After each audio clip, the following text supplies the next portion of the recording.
Good morning and welcome to Life University's Life Church. This is your life host, the Reverend Dr. Donisia Palmer Wallace. This is the last day of May 2002. Thank you for being with me here today. We are all doing this one thing, and this one thing which is each and every one of our ultimate right. And that is our ultimate right for mankind is to breathe. This should be our first right and our last right. So I'm going to invite each and every one of you today to take a quiet moment with me. I call that a conscious moment, where you're conscious of the moment, and so attune yourself to the presence that we can find in the present moment. And as we become very quiet in this moment, let us become of our precious right to breathe and become aware of our breath and aware of our breathing with a sense of appreciation and thanksgiving.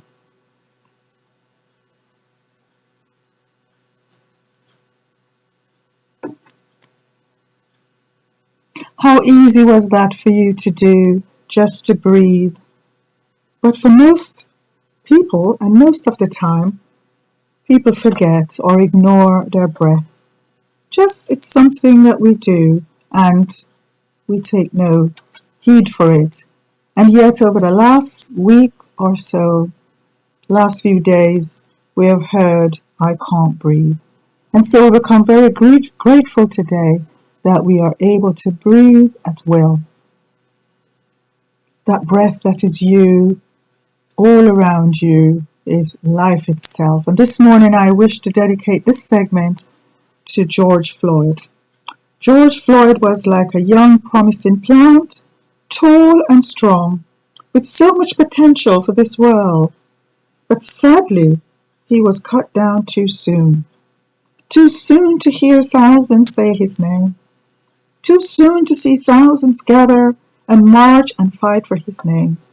Too soon to see his people unite across cities and towns, countries and planets. Because I believe when injustice touches this planet so deeply, it affects the whole galaxy. Yes, my listeners, today, this segment, which speaks to us about a young man that was cut down brutally before his time. The politicians and justice system, newscasters and newspaper, his family and his friends must all do their part. But what can we do? We need to use our voice to speak out as much as we can in our social media. We need to speak to our children about the importance of not viewing someone by the color of their skin. And when somebody who doesn't look like us or believe in what we necessarily believe in is being attacked or victimized, that we need to stand up and decide that justice must be done. Today I'm going to ask each one of us to do something in honor of this precious life. Coming to the end of this segment, I'm going to count to 3. And at the end of 3, I would like us to take a deep breath. George's last words were, I can't breathe. So today we will give him one of ours. We will give one of ours in memory of George's life. And then on the exhale, we will say his name. I guess that those who knew George well, grew up with him, played with him, was around him, knew that he was no angel, but he was man. Man that was made in the very likeness and image of God. But his dignity to be this was stripped away from him. Why? I can quickly hear it. Of course you know why, because the color of his skin. But I think we need to go just a little bit deeper than that. It is, as it would appear, the color of his skin. But for the perpetrator, Mr. Murderer knows the truth. Could it be that it was because of the black, dark, putrid, diseased, tormented, tar-colored heart of Derek Chauvin? Could it be that on the outside, he and others would fancy his skin as white or pink? Who cares? But inside, since childhood, perhaps from what we have seen and what we have heard of his behavior over time, something has been happening to his heart. Though outside he seemed so lily pure, inside he was slowly darkening with a darkness that clouded all sensibilities and judgment. And so as he sat or knelt on George Floyd's neck, his very lifeline, this man, Derek's blackened soul, knelt before his masters of four names: hatred and fear, torment and ignorance. And he knelt before these masters for all the world to see the true nothingness of his dark thoughts. Darkness that was not capable of true human compassion or value for life. And so it was at this time when George Floyd, like Jesus dying on the cross, cried out to his father. George cried out to his mother, who he would soon be joining. As I said, perhaps George will find out later to come in all that's going on that, as I said, perhaps he was no angel, but he was a wonderful man, a precious soul.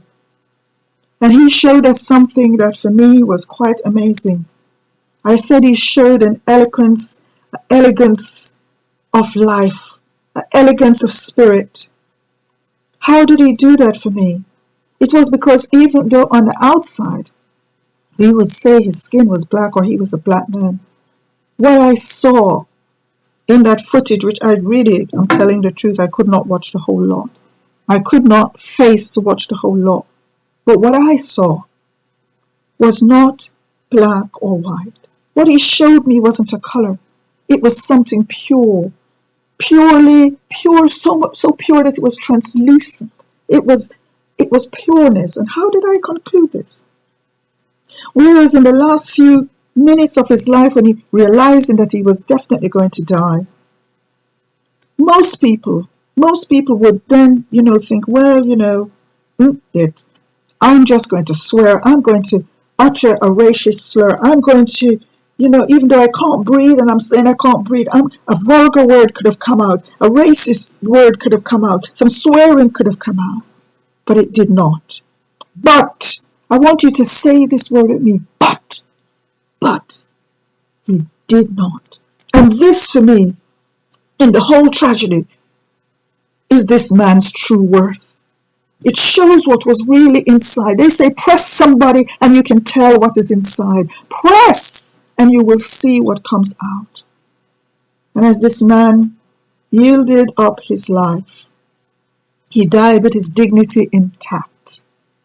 For me, the eloquence of his behavior was saying, you can sit on my body, but you cannot arrest my soul. You can kill my body, but you cannot kill my black pride. You can stop my body breathing, but today others will breathe for me. Mr. Floyd did not die in vain. He showed us that skin alone, skin color alone, education or position does not make a real man, and definitely not a good one.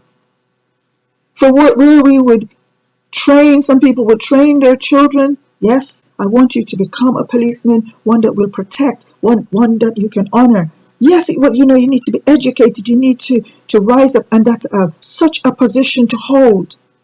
But what we saw, Floyd showed us that it's not about your skin color. It's not about how much PhD you get. It's not about the training. If your heart is dark and putrid, you're not a good man, not a real man. And so George Floyd's life will change laws for years to come. It's already started. And so finally today, in Life University's Life Church, in honor of George Floyd's life, we would just like to pay homage to life itself. If he was here, I'm sure that's what he would say. You call my name, but I call life. He was calling out, I can't breathe. What breathes us? It's life. It is life that he wanted. He was saying, I want life. He was looking out for life. He was looking to life. He was calling out for his mother. He looked to his mother. His mother couldn't help him. He was looking to his friends. His friends couldn't help him. They were being hindered by the other officers. The officer on him, he was calling for his attention. He got none. And so, lastly, he called out to life, and life took him in its arms into peace. And so finally, in honor of life today, this life, by whatever name you call it, you could call it life God, you could call it by some other name. Life is what it is. Life is what we are talking about today. Life is valuable, life is precious, life is magnificent, life is honorable, life is just, life is peace, life is beauty, life is supply, life is prosperous. This is an awesome gift that we have here in our bodies. It animates us, where it keeps our brain going, keeps our body motorizing so that we can lift our arms and our legs. Don't take it for granted that you can walk. Do not take it for granted that you can run and sit and talk.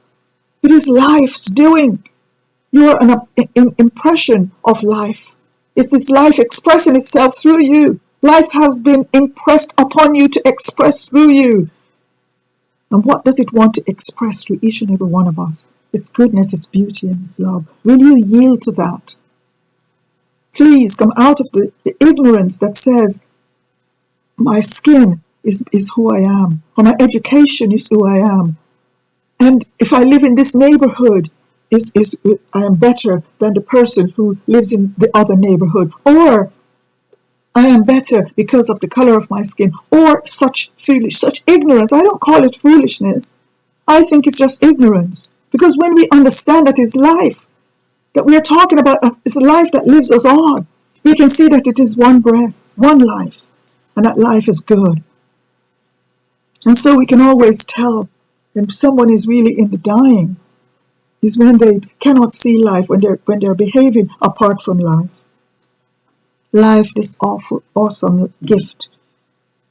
There was another man that was also murdered in public. His name was called Jesus. He came, he said, I am life. They did not recognize that you cannot kill life because life lives outside of form. And so today, as we come to the end of this segment, on the count of 3, I would like us to begin, before we do that, to quieten our minds and our heart in deepest gratitude of our own breath and life. Be grateful for the breath that we are able to enjoy right now. 1.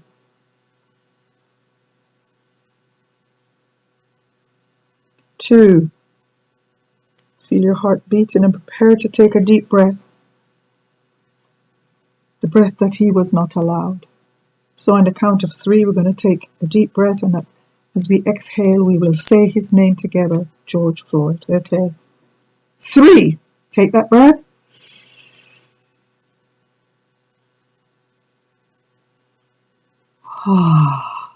Together.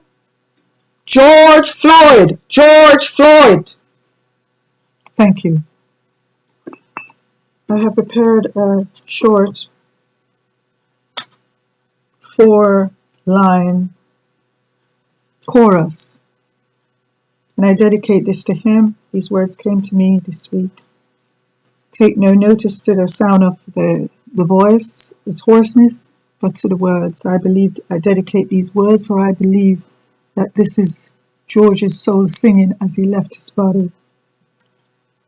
My soul looks to thee. My soul looks to thee. O gracious Redeemer, my soul looks to thee.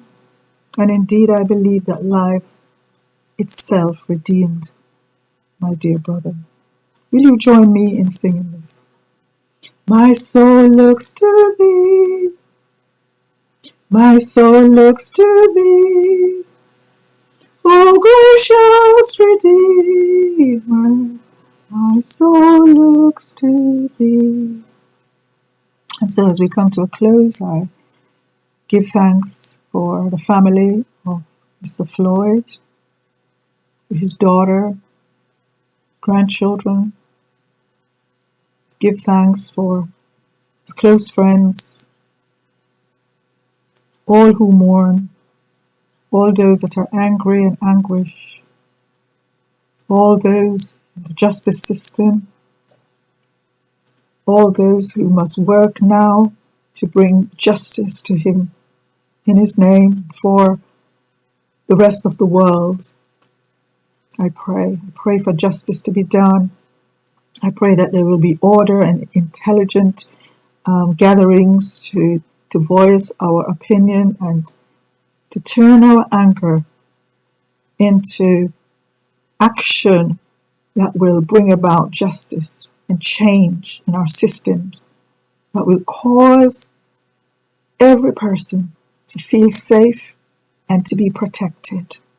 That is what we pray. This is our prayer. This is life's wish, for each person to be able to live the ultimate right, the right to breathe. That is what I pray. That is my prayer for you this week, that you will know safety in all areas of your life, that you will know the protection of God, life itself. Let there be peace. Let there be love. Let there be hope. Amen.